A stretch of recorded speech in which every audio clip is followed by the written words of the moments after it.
আরে বল, আবার একটা নতুন ভিডিওতে তোমাদের সকলকে অনেক স্বাগত। মল থেকে বেরিয়েই চলে এসেছিলাম আমরা শ্রীরামপুর মার্কেটে একটু খাওয়া দাওয়া করার জন্য। সবাই যে যার মতো আমরা খাবার নিয়ে নিয়েছিলাম। আমি নিয়েছিলাম ফুল প্লেট চাউমিন। আর শ্রীরামপুরের চাউমিনটা না আমার তো বেশ ভালোই লাগে। আর আমার জল তেষ্টা পাচ্ছিল বলে বন্ধুকে বললাম জল দিত।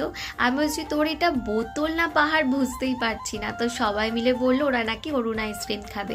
আমাকে না যত দামি আর যত টেস্টি আইসক্রিমই আমি খাই না, খুব একটা পছন্দ করি না। সবাই জোর করছিল বলে একটা খেয়েছিলাম। কালকে দেখছি ও বাবা একটু ঘামতো হয়ে গেছে ঠোঁটের কাছে। বাড়ি আসার সময় আমার পুচকুদের জন্য একটা জামা নিলাম, দুজনকেই অল্টারনেট করে পরাবো।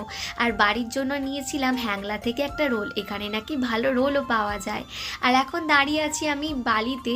আর জানো তো যখন আমি কলেজ থেকে আসতাম তখন এই বালিতেই বিনোদের লস্যিটা খেতাম, বড্ড ভালো লাগতো গরমে। তো চলো আজকের মতো এইটুকুই।